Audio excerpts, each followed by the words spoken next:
Hello and welcome to this new episode of Open Book Entrepreneur. Today we have Michael Watson here with us. He's actually involved in a sort of very interesting business and probably like one of the kind of, at least as far as I know, I never heard actually someone doing something similar. So, Michael, please introduce yourself to our audience and let's start there. Tony, thank you so much for having me, and thank you for your audience for having me also. What would I say about myself? Well, I've been a social worker for 35 plus years, and in that time I've worked with children and families and the courts. And as a result of doing that work, I've become very, very familiar, and I wouldn't say comfortable because comfortable is not quite the right word, but I'm used to working with the courts. And helping people to give the best evidence at court. I learned that many, many years ago due to a very, very stressful experience. And because I learned that and because I went through that really stressful experience, I don't want anyone else to go through such an experience because it was awful. I wouldn't wish it on my worst enemy. So I'm in a position now to offer a lot of people the help that they need to go to court and get the best outcome, best result for themselves. So that's what I do now. I help people.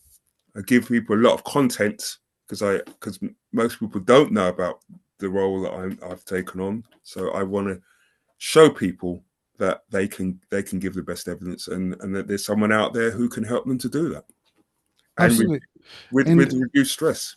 totally. And can you tell us a little bit more about like what difference does it make if someone just like either goes on or their own or maybe uses help of solicitor or barrister in England or something, uh, and using your service or your Right. help, like what's Yeah. the difference there? Yeah. There's a big difference. Barristers, legal people, lawyers, solicitors in the UK, they cannot help you in the witness box. When they obviously they're very skilled, they're very educated, they've honed their skill and their craft, but they help you outside of the witness box. When you get into the witness box, when you give your oath or you affirm that you will tell the truth, the whole truth, and nothing but the truth. Once you're in there, no one can help you. You're on your own. So they can't coach you or anything like that. I, on the other hand, can. I can help, obviously not whilst you're in the witness box, but beforehand. Yeah, yeah. Yeah, beforehand you can get a lot of help to be able to talk about and explain yourself and present your evidence in the best possible way. And people need that help so much because court is a very stressful environment. It's very stressful, and there's so much riding on what happens. That the stakes are so high that and yeah.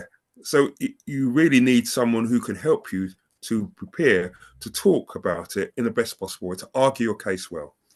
And that's what I can do. So you can have a great barrister, you can have a great lawyer, you can get the best, etc. But when you're in that witness box, that doesn't help you at all. So the barristers and lawyers can help you up until a point with your case. They can argue your case, or they can cross-examine someone else.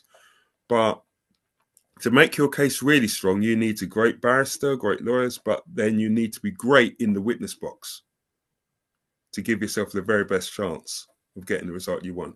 Most people will, they maybe if they can afford a great lawyer, they'll get a great lawyer, but they'll still need that time in the witness box. And if they're not good in that witness box, and if they can be torn apart and not getting another good barrister cross-examining them and ripping them apart in the witness box, it's not good. Their evidence won't come across as well.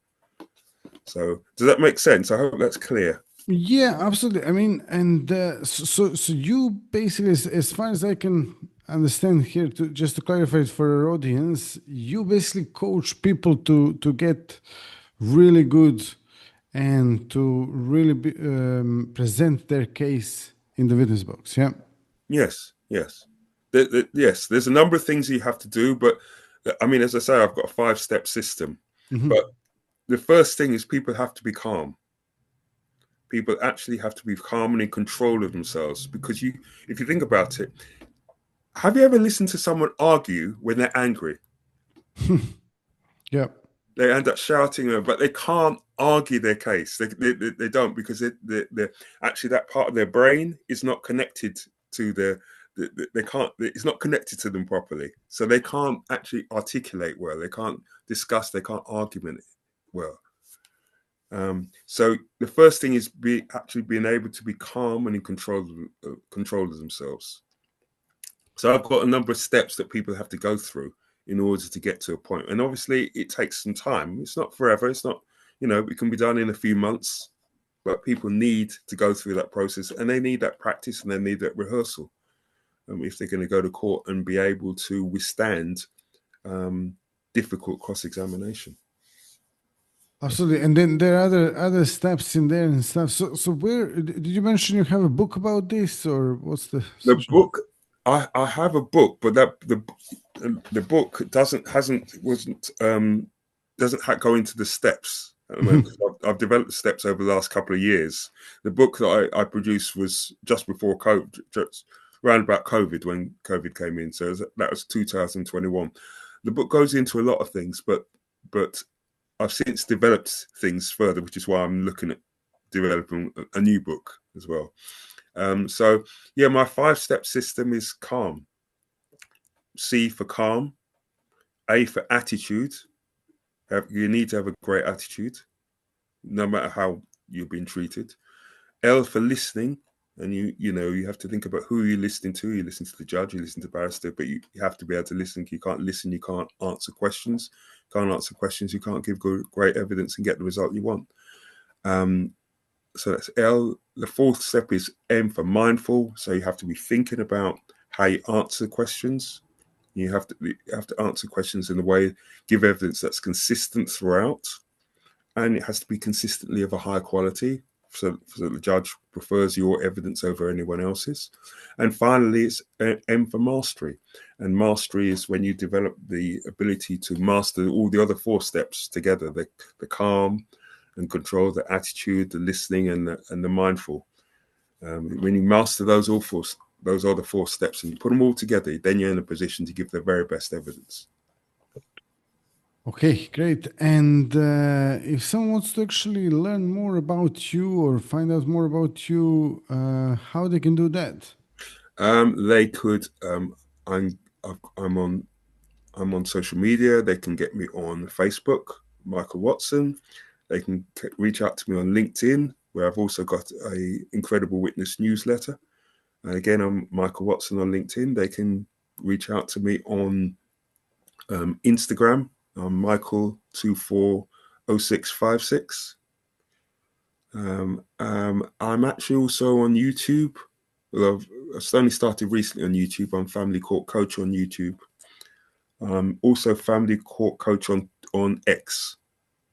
Okay, great. And then also, like, what piece of advice you can actually share with someone if they're watching us and they're sort of like preparing for the court, but they're a little bit lost, or they need some help or support? Like, what piece of advice you could give them when it comes to being a My witness? piece of advice would be to find someone. Firstly, find someone that is willing to be honest with you. Yeah. Because when people are going to court, often they're not.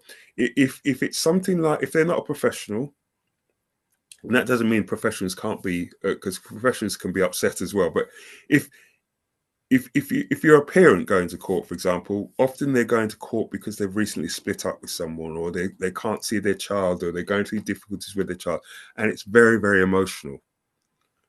So you need someone in your corner who you can sit down and say and talk through what you want to say at court, and then also someone who can listen to and give you feedback on what you're trying to say, because it's something you need to rehearse. Something you need to rehearse again and again and again, and you need to rehearse it repetitively until you feel comfortable and you feel confident saying what you have to say.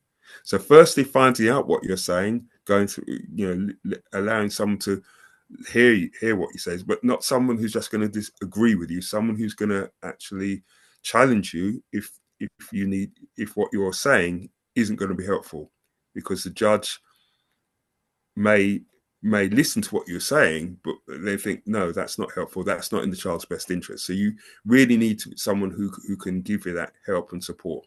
Then you need, on top of that, someone who is willing to listen to you, giving evidence, listening to you, talking about, expressing your views and what you think is best. So you need that help. And also I'd say, if you can't find someone, talk about it, see yourself talking about what you want to say in the mirror. See how you're coming across. Because it's not just what you say, it's the way you say it, it's your body language, it's your facial expressions. How confident are you?